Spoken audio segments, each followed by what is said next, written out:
sami in v družbi. Kako se je Jorgeju posrečilo, da je čas za vsako srečanje potekel natanko po tem, ko je povedal zgodbo. Kako mu je uspelo, da sem na to ves teden premišljeval v zgodbi. Včasih se mi je to zdelo čudovito. Imel sem 7 dolgih dni, da sem tuhtal o zgodbi, si jo po svoje razložil in premišljeval o tem, kako jo lahko uporabim. Drugič sem bil zelo nejevoljen, ker mi ni uspelo najti bistva, ki sem ga v zgodbi slutil, a ga nisem mogel izluščiti. Včasih pa sem ravnal neumno.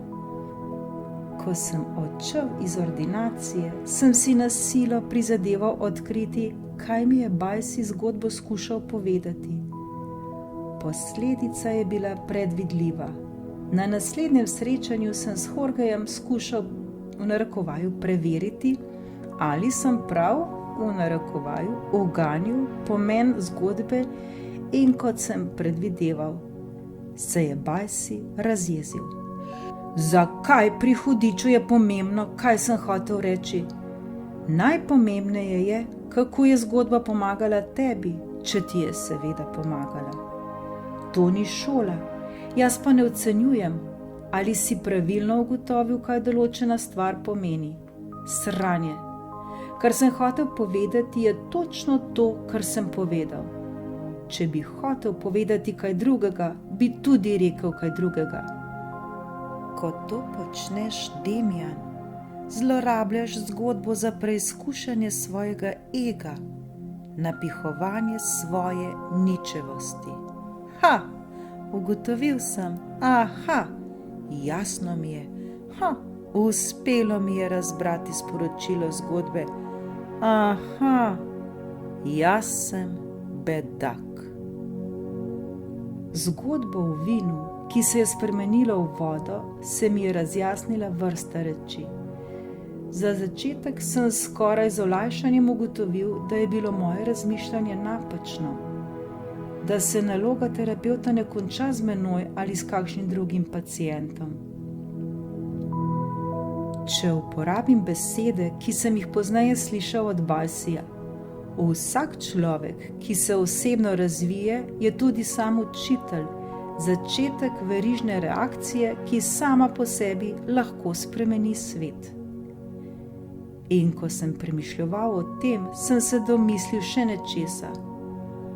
Kolikokrat jaz ali meni podobni nismo storili ničesar, ker smo mislili, da ni vredno, da ni ničesar mogoče spremeniti. Kajti kdo pa bi sploh opazil razliko, tako kot v zgodbi? Če bi sam tako deloval, bi se morda opogumil še kdo, ki misli enako kot jaz. In če bi tudi on deloval podobno, bi morda še kdo opazil razliko in pomislil, da je človek lahko tudi drugačen. Če bi vsak dan ravnal drugače, kot ravnam, bi se sčasoma stvari morda spremenile. Opazil sem namreč, da se neprestano dogaja tole. Ljudje ne plačujejo davkov, rekoč, zakaj pa bi jih plačevali. Ljudje niso prijazni, misleč, da tega tako ali tako ne bo nihče opazil. Ljudje niso obzirni, ker nihče noče biti edini tako zelo neumen. Ljudje se ne zabavajo, ker se je bedasto smejati sam. Ljudje na zabavah ne začnejo plesati, ker čakajo, da bodo drugi začeli plesati pred njimi. In ljudje ne počnemo še večjih neumnosti samo zato, ker preprosto nimamo časa. Če bi mi uspelo biti zvest samemu sebi, če bi si bil resnično vedno zvest, bi bil veliko bolj prijazen, srečen, velikodušen in ljubezniv. O vsem tem sem se tedaj pogovarjal s Jorgejem in dlje, ko sem o tem govoril in razmišljal, bolj se mi je zdelo, da bom ostal sam, sam pri tem pa bodo s prstom posmehljivo kazali name. Ali pa še huje, niti tega prsta ne bo, ki bi se iz mene norčeval. Pred nekaj leti, se je spet oglasil Bajsi, sem napisal esej, ki se je začel s stavkom: porodni kanal in krsta gre lahko samo eno telo. In to, Demijan, pomeni, da se rodimo in umremo sami. Spoznanje je zame grozljivo in je najverjetneje najhujša stvar, ki sem jo ugotovil v procesu osebne rasti. Hkrati pa sem na srečo odkril tudi to, da obstajajo sopotniki, taki za krajši čas in taki za daljše obdobje. Obstajajo prijatelji, ljubezni, bratje in sestre, sopotniki za vse življenje. Veš kaj, Bajsi, to me spominja na nekaj, kar sem prebral o partnerstvu. Ne hodi pred menoj, ker ti tako ne bo mogel slediti, pa tudi ne za menoj, ker bi te lahko izgubil. Ne hodi pod menoj, ker bi te lahko pohodil, pa tudi ne nad menoj, ker bi bil lahko zame pretežak.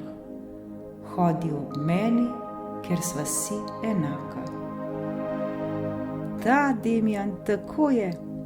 Najpomembneje je vedeti, da nihče ne more prehoditi tvoje poti namesto tebe, pa tudi, da je pot lepša, če po njej hodiš v družbi.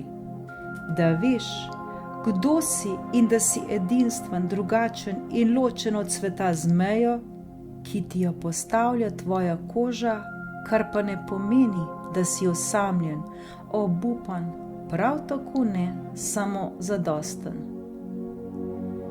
Torej, ni mogoče živeti sam. Odvisno od tega, kako želiš preživeti vsak trenutek in kdo so v vsakem trenutku drugi. Bil je moški, ki je veliko potoval.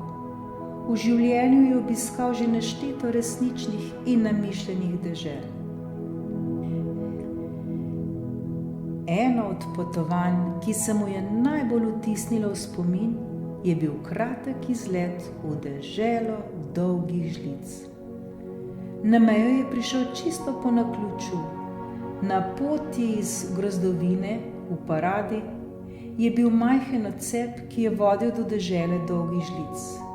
Ker je bil radovednega duha, je zavil nanj.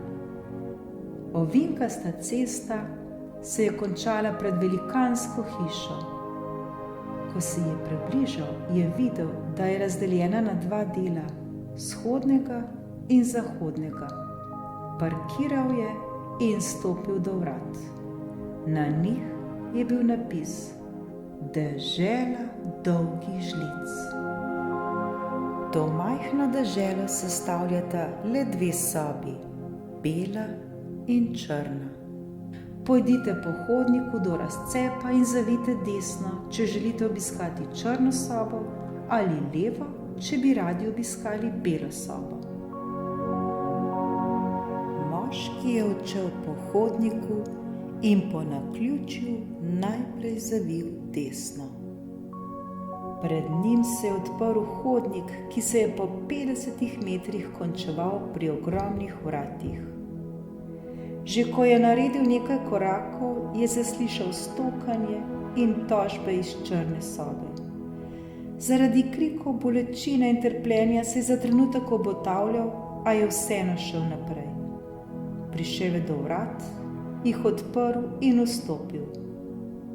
Okoli velikanske mize je sedelo na stotine ljudi.